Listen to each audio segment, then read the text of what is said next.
نحمده ونستعينه ونستغفره ونعوذ بالله من شرور أنفسنا ومن سيئات أعمالنا من يهده الله فلا مضل له ومن يضلل فلا هادي له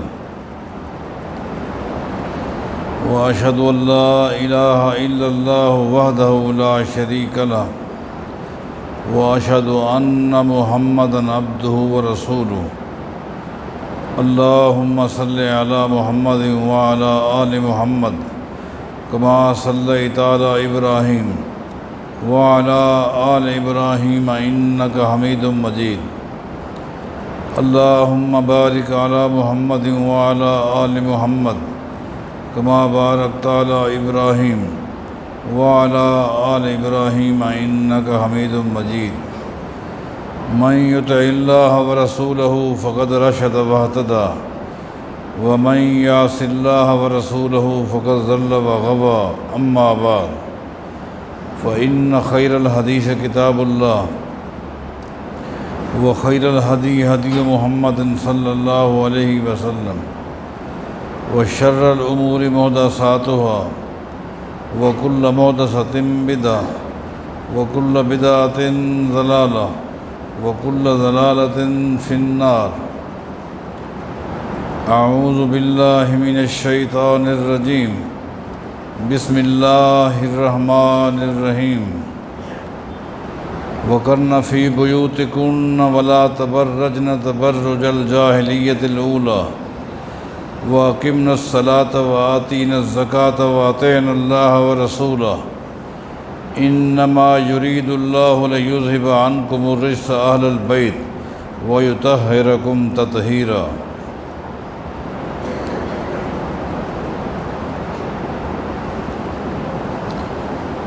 میں نے اپنے پچھلے خطبے کے اندر عمومی طور پر اہل بیت کی شان کو اور عظمت کو بیان کیا تھا۔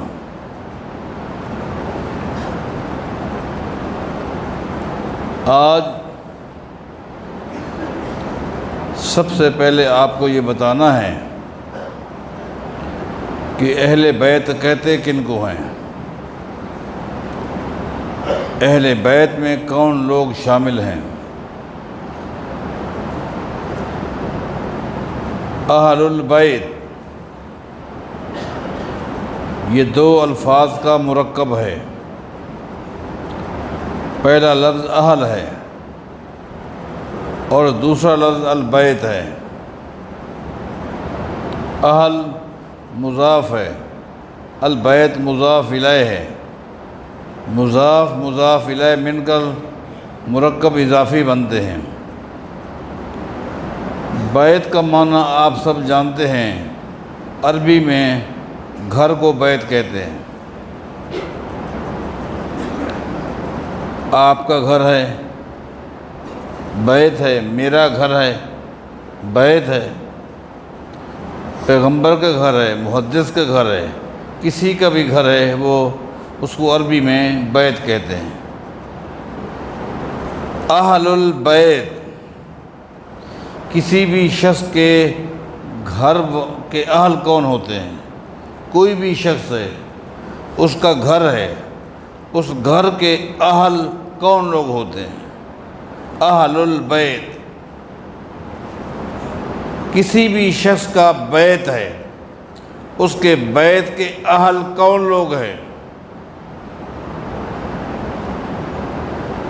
جس وقت ہم قرآن و حدیث کو پڑھتے ہیں تو ہمیں یہی معلوم ہوتا ہے، کسی بھی شخص کے، چاہے وہ نبی ہو، چاہے وہ بادشاہ ہو، کسی بھی شخص کے گھر کے اہل میں سب سے پہلے اس کی بیوی اور بچے آتے ہیں، سب سے پہلے۔ قرآن کریم میں اس کا ذکر کئی جگہ پر ہے۔ چاہے وہ گھر بادشاہوں کا ہو، اس بادشاہ کے اہل میں کون ہوتے ہیں؟ اہل کس کو کہتے ہیں؟ سورہ یوسف میں یوسف علیہ السلام اور زلیخا کا قصہ بڑا مشہور ہے اور علماء سے آپ سنتے رہتے ہیں۔ میں نے وہ واقعہ آپ کو نہیں سنانا، صرف وہ حصہ بتانا ہے کہ جس وقت زلیخا نے اپنے خاوند عزیز مصر کی غیر موجودگی میں اپنے گھر اندر یوسف علیہ السلام کو بلایا اور برائی کی دعوت دی، اندر بلا کر وہ کتنا بڑا حال تھا یا کمرے در کمرے تھے مجھے معلوم نہیں ہے، اس نے اندر بلا کر برائی کی دعوت دی۔ سیدنا یوسف علیہ السلام یہ جملہ سن کر پلٹے اور واپس دروازے کی طرف دوڑ لگائی۔ پیچھے سے اس عورت نے بھی یوسف علیہ السلام کی قمیض کو پیچھے سے پکڑ کر کھینچنے کی کوشش کی۔ وہ جوان آدمی تھا اور نبی تھا، اللہ نے ان کو نبوت سے نوازا تھا، وہ آگے قوت کے ساتھ دوڑتا ہے، عورت پیچھے سے قمیض سے کھینچتی ہے، قمیض پھٹ گیا، دروازے پر پہنچے، دونوں اتفاق ہے اسی وقت عزیز مصر بھی آ چکا تھا، جس کا نقشہ قرآن کریم نے کچھ یوں کھینچا ہے، وَاسْتَبَقَ الْبَابَ وَقَدَّتْ قَمِيصَهُ مِنْ دُبُرٍ، دونوں نے پیچھے دوڑ لگائی، وَقَدَّتْ قَمِيصَهُ مِنْ دُبُرٍ، اس عورت نے پیچھے سے قمیض کو پھاڑ دیا، وَأَلْفَيَا سَيِّدَهَا لَدَى الْبَابِ، قرآن کہتے ہیں وَأَلْفَيَا سَيِّدَهَا لَدَى الْبَابِ، دروازے پر دونوں پہنچے، اتنے میں باس عزیز مصر بھی آ چکا تھا۔ عورت اگر دیندار ہو، اس کی بھی مثالیں قرآن و حدیث میں ملتی ہیں، اپنی مثال آپ ہوتی ہیں۔ عورت دینداری پر آ جائے تو بڑی قربانیاں ہیں۔ آسیہ کو دیکھیں، آسیہ کو دیکھیں، آسیہ کے ساتھ کیا کچھ نہیں کیا گیا، استقامت کا پہاڑ، نیکی میں بھی پہاڑ ہیں یہ، قربان جائیں۔ سمیہ کو دیکھیں، زنیرہ کو دیکھیں، قربان جائیں۔ عورت دینداری میں آئے تو اپنی مثال آپ، اس کی مثالیں نہیں ملتی، اور بے دینی اور بدکاری میں آئے تو وہاں پر بھی ان کی مثال اپنی ہے۔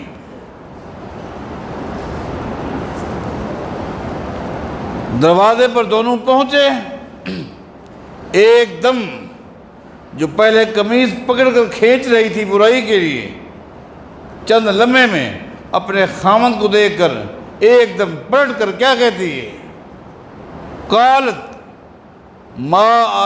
ما جزاء من اراد بأہلک سوءا، ما جزاء من اراد بأہلک سوءا، اے عزیز مصر، جو آپ کے اہل کے ساتھ برائی کا ارادہ کرے، آپ کی بیوی کے ساتھ نہیں، اہل، من اراد بأہلک سوءا، جو آپ کے اہل کے ساتھ برائی کا ارادہ کرے، آپ کے اہل کے ساتھ، اب یہاں لفظ اہل ہے، ہر شخص جس کے ساتھ محبت کرتا ہے اہل علم کے ساتھ، ہر مسلمان اپنے عالم دین سے پوچھے، ہر ایک اپنے محلے کے عالم سے پوچھے کہ یہاں لفظ اہل جو ہے یہ کس کے لیے ہے، اس کا ترجمہ کیا بنے گا کہ من اراد بأہلک سوءا، اے عزیز مصر جو آپ کے اہل کے ساتھ برائی کا ارادہ کرے، الا ان یسجن او عذاب علیم، ایک دم یہ بھی کہا اور ساتھ سزا بھی اس عورت نے خود تجویز کر دی، اس کو بند کر دیا جائے، اس کو بند کر دیا جائے، دردناک سزا دی جائے۔ تو یہاں لفظ اہل ہے، اہل، اب کیا کہیں گے؟ اہل بیوی کے لیے ہے، من اراد بأہلک اے بزوجتک، آپ کی بیوی کے ساتھ جو برائی کا ارادہ کرے۔ قرآن نے زوجہ کا لفظ استعمال نہیں کیا، حالانکہ زوجہ بھی عربی کا لفظ ہے، لیکن یہاں کیا کہا؟ بأہلک۔ اہل سے مراد کیا ہے؟ بیوی ہے۔ گھر کے اندر سب سے پہلی گھر کے اندر جو اہل ہے وہ بیوی ہے، چاہے وہ نبی ہو۔ نبی کے گھر میں جتنے بھی آئیں سب سے پہلے اہل میں اس کی بیوی آتی۔ موسیٰ علیہ السلام دوڑتے دوڑتے مدین پہنچے، مدین کے کنویں پر پہنچے، طویل واقعہ ہے۔ شعیب علیہ السلام نے اپنی بیٹی کے ساتھ نکاح پڑھا دیا، شرط اتنا لگائی کہ تو نے 8 سال، کم از کم 8 سال یا 10 سال میری بکریاں جنانی ہیں۔ موسیٰ علیہ السلام کا نکاح ہو گیا شعیب علیہ السلام کی بیٹی کے ساتھ، مدت پوری کی۔ قرآن کریم نے کیا کہا؟ فلما قضا موسیٰ الاجل، فلما قضا موسیٰ الاجل، موسیٰ علیہ السلام نے جب مدت پوری کر لی، 8 سال یا 10 سال مدت پوری کی، اب واپس مصر واپس آنا چاہتے ہیں۔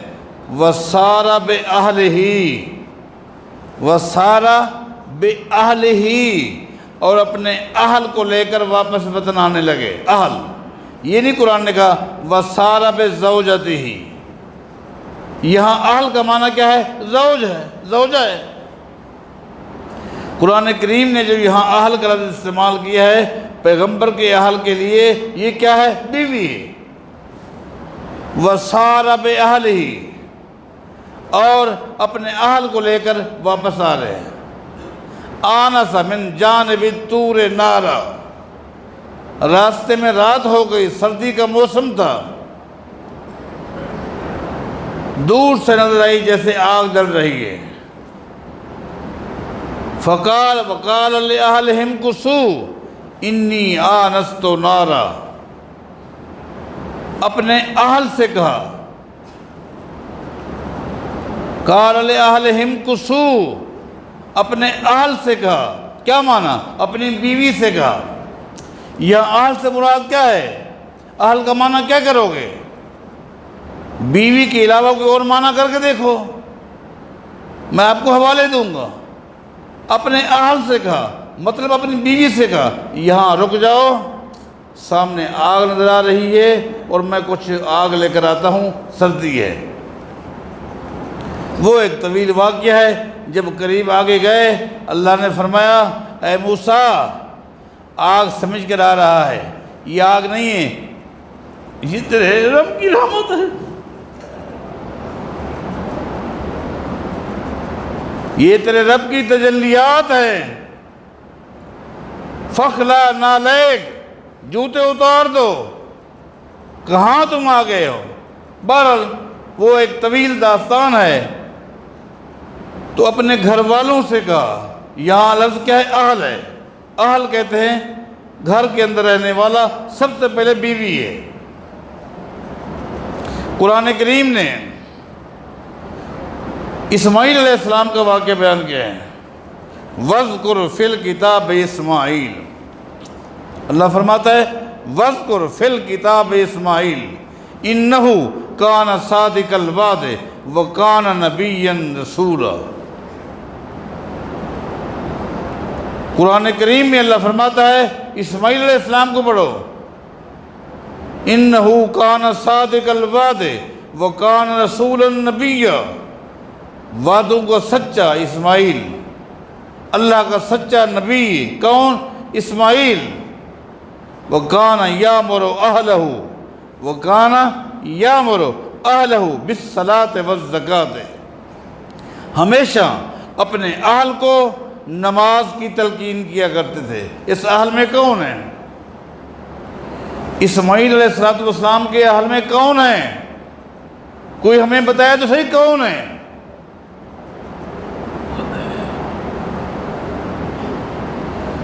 قرآن کریم نے ایک واقعہ بیان کیا ہے، سیدنا ابراہیم علیہ السلام اپنے گھر میں ہیں اور گھر کے اندر ٹوٹل 2 افراد ہیں، 2 افراد، ایک ابراہیم علیہ السلام، ایک ان کی بیوی سیدہ سارہ علیہ السلام۔ یہ گھر کہاں ہے؟ فلسطین میں ہے۔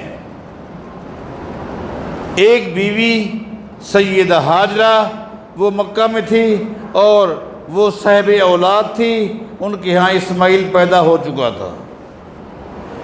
اس وقت ابراہیم علیہ السلام فلسطین میں ہیں، اپنی بڑی بیوی کے ساتھ ہیں، سارہ کے ساتھ ہیں، اور وہ سارہ بے اولاد تھی، ان کے ہاں اولاد نہیں تھی۔ ایک دم فرشتے ایک جماعت کی شکل میں ابراہیم علیہ السلام کے پاس آتے ہیں۔ ابراہیم علیہ السلام یہ سمجھے یہ مسافر ہیں، ان کو بٹھایا، اور ابراہیم علیہ السلام کی مہمان نوازی بڑی مشہور ہے۔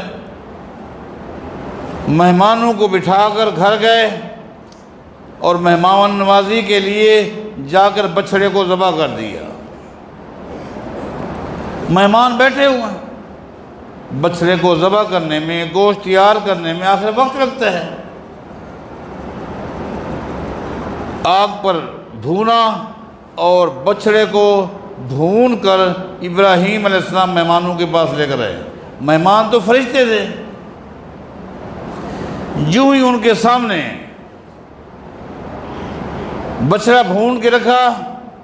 ابراہیم علیہ السلام نے مہمانوں کو دیکھا کہ کوئی بھی کھانے کے لیے تیار نہیں، اپنے ہاتھوں کو آگے نہیں بڑھاتا۔ ابراہیم علیہ السلام پریشان ہو گئے، لگتا ہے کہ یہ کوئی غلط ارادے سے آئے ہیں۔ اس وقت بھی یہ تھا جو کسی کا نمک کھا لیتا تھا اس کے گھر میں زیادتی نہیں کرتا تھا، نہ چوری کی شکل میں نہ ڈکیتی کی شکل میں۔ آج تو مہمان بن کر آتے ہیں، کھانے پینے کے بعد لوٹ کے چلے جاتے ہیں۔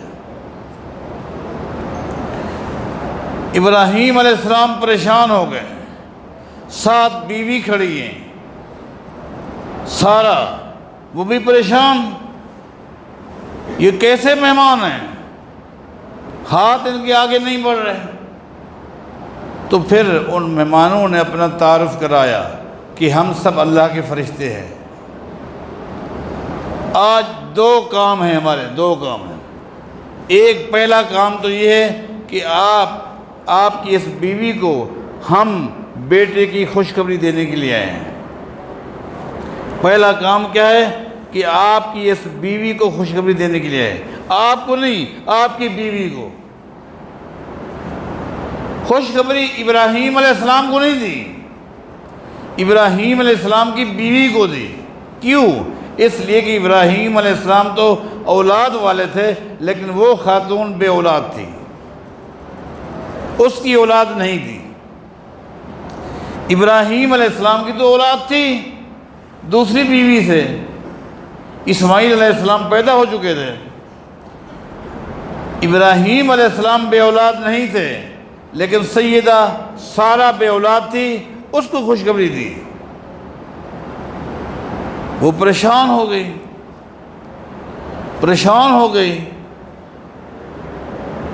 اور پریشان ہو کر کہتی ہیں کہ یہ کیسے ہوگا، کیونکہ راج قول کے مطابق اس وقت سیدہ سارہ کی عمر تقریباً 100 سال تھی۔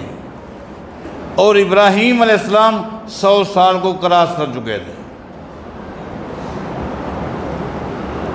اولاد کی مدت ختم ہو چکی تھی۔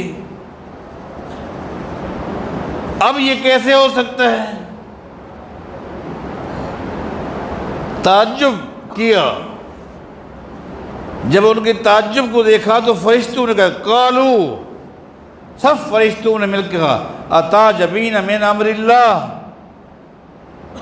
اتعجبین من امر اللہ، اے ابراہیم کی بیوی، اتعجبین من امر اللہ، اللہ کے حکم پہ تعجب کرتی ہے۔ رحمت اللہ وبرکاتہ علیکم اہل البیت، کیا کہا؟ رحمت اللہ علیکم، رحمت اللہ وبرکاتہ علیکم اہل البیت، اے اہل بیت، کس سے کہہ رہے ہیں؟ ابراہیم کی بیوی سے کہہ رہے ہیں، ابراہیم کی بیوی سے کہہ رہے ہیں، اتعجبین من امر اللہ، اے ابراہیم کی بیوی، یہ اللہ کا حکم ہے، تو تعجب کرتی ہے۔ رحمت اللہ وبرکاتہ علیکم اہل البیت، اے اہل بیت، اے اہل بیت، اے ابراہیم کے اہل بیت، تم اللہ کی رحمت پہ، اللہ کے فضل پہ تعجب کرتی ہو، اللہ کا فیصلہ ہے۔ تو یہاں اہل بیت کا لفظ ہے، یہ کس کے لیے؟ فرشتے اہل بیت کس کو کہہ رہے ہیں؟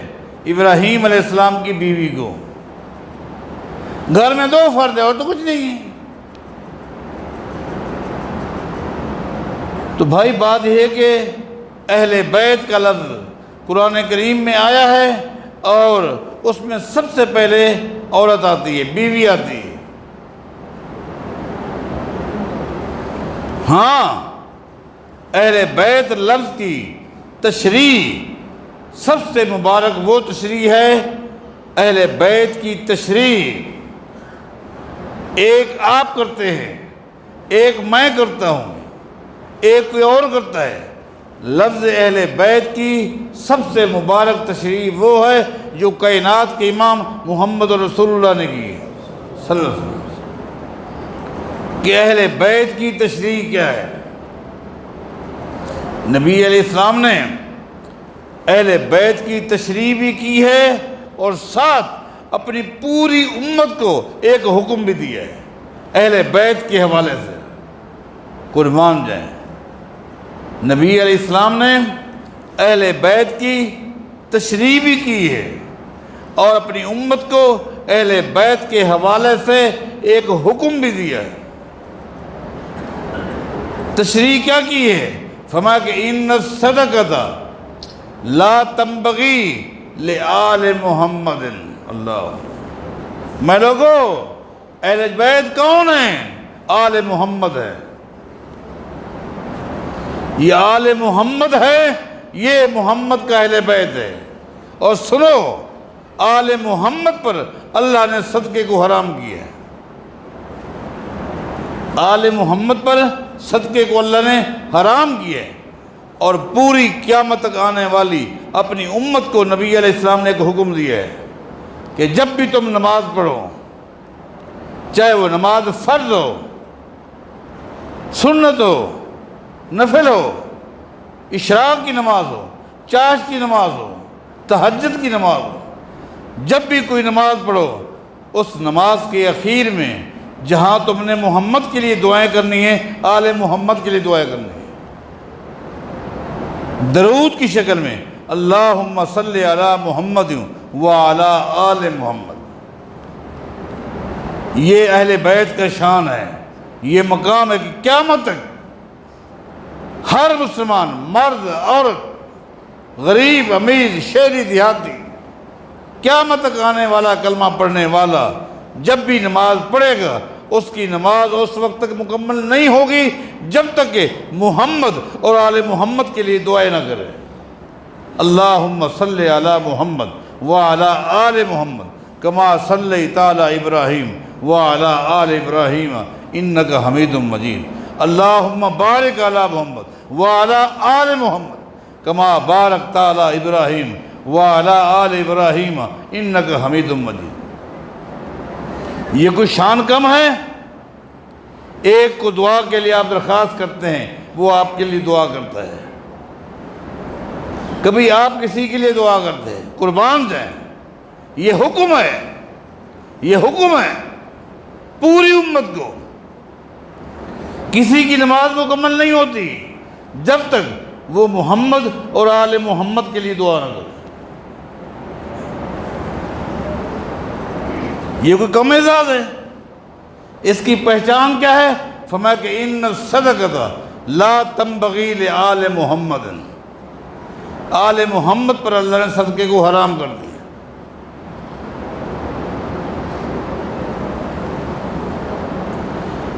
سید عائشہ رضی اللہ تعالیٰ عنہ کے پاس کچھ لوگ ایک گائے لے کر آتے ہیں اور آ کر کہا اے ام المومنین رضی اللہ عنہ، ہم یہ گائے لے کر آئے ہیں، یہ صدقے کی گائے ہے اور ہم امہات المومنین کو دینے کے لیے ہیں، امہات المومنین کو دینے کے لیے آئے ہیں، یہ صدقے کی گائے ہے۔ سید عائشہ نے کیا فرمایا رضی اللہ عنہ؟ ان آل محمد، ان آل محمد، لوگو تمہیں پتہ نہیں کہ ہم آل محمد میں ہیں؟ کتنی واضح بات ہے۔ ان آل محمد، تمہیں پتہ نہیں ہے ہم آل محمد میں ہیں؟ ذرا غور کرتے ہیں اور دنیا والے ہمارے عقیدے کو نوٹ کریں، ہماری فکر کو نوٹ کریں۔ ہمارے ہر مسئلے میں، چاہے وہ صحابہ کرام کا معاملہ ہو، اہل بیت کا مسئلہ ہو، اولیاء کرام کا مسئلہ ہو، ہماری فکر افراط سے بھی پاک ہے، تفرید سے بھی پاک ہے۔ ہمارے کسی مسئلے میں نہ افراط ہے نہ تفرید ہے، نہ غلو ہے نہ ترخیص ہے۔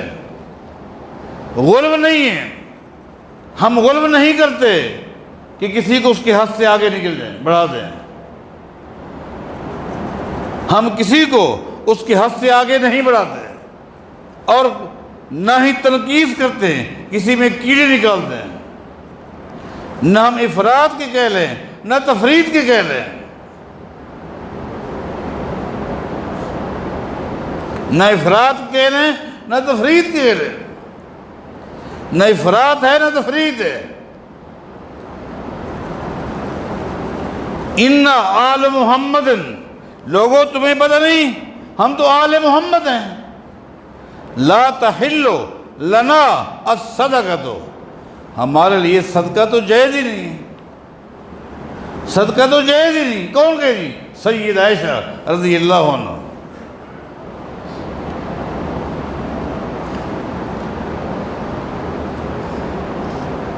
اہل بیت کا ایک حلقہ ہے، اس کو جو کم کرے گا وہ بھی گستاخ، جو زیادتی کرے گا وہ بھی گستاخ ہوگا۔ اہل بیت کے اندر کون لوگ شامل ہیں؟ 3 طرح کے لوگ اہل بیت میں شامل ہیں، اس کو ذہن نشین کر لیں۔ سب سے پہلے اہل بیت میں امہات المومنین ہیں، نبی علیہ الصلوۃ والسلام کی بیویاں ہیں، اسی طرح نبی علیہ الصلوۃ والسلام کی اولاد ہیں۔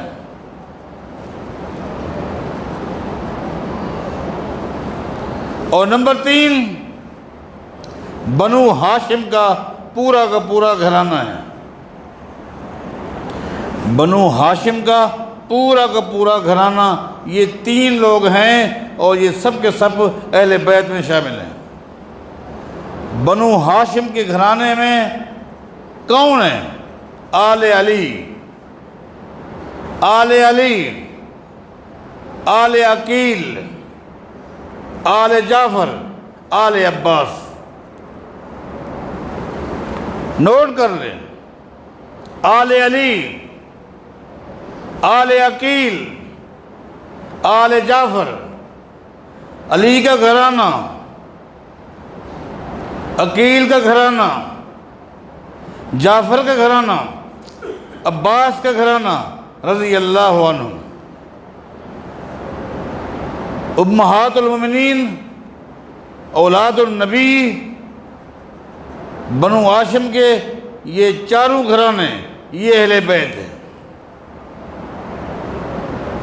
جو اس میں کمی کرتا ہے اس کی بھی زیادتی ہے، جو اس میں اضافہ کرتا ہے اس کی بھی زیادتی ہے۔ ہمارا مسلک، ہماری فکر، ہمارا منہج افراط سے بھی پاک ہے، تفریط سے بھی پاک ہے۔ اور میں نے آپ کو ایک اور اشارہ کیا کہ غلو سے بھی پاک ہے۔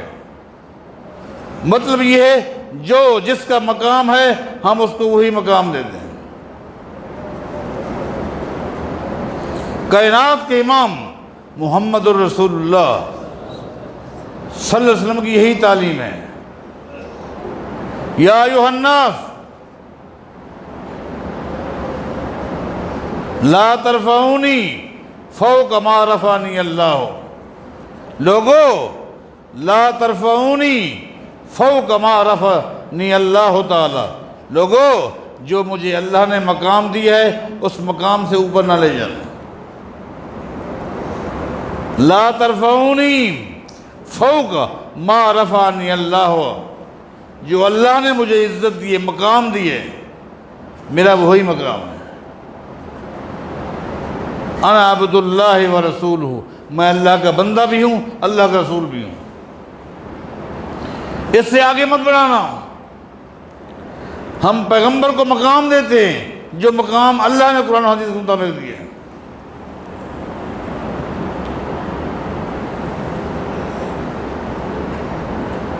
ہم کسی نبی کو اس کے مقام سے بڑھا کر ربوبیت کی کرسی پر نہیں بٹھاتے، ربوبیت کے ساتھ نہیں ملاتے، ہم اس چیز کے قائل نہیں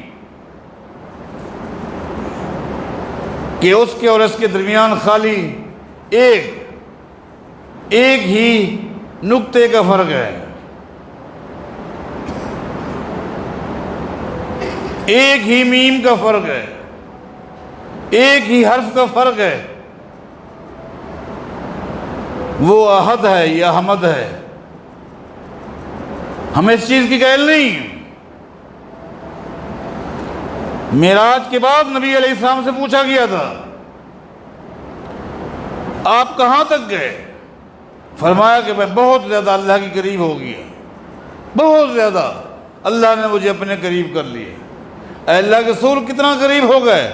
فرمایا اللہ اور میرے درمیان 70,000 نوری پردے تھے، 70,000 نورانیت کے پردے تھے، بس یہ ہے حق، ہم اس سے آگے نہیں آتے۔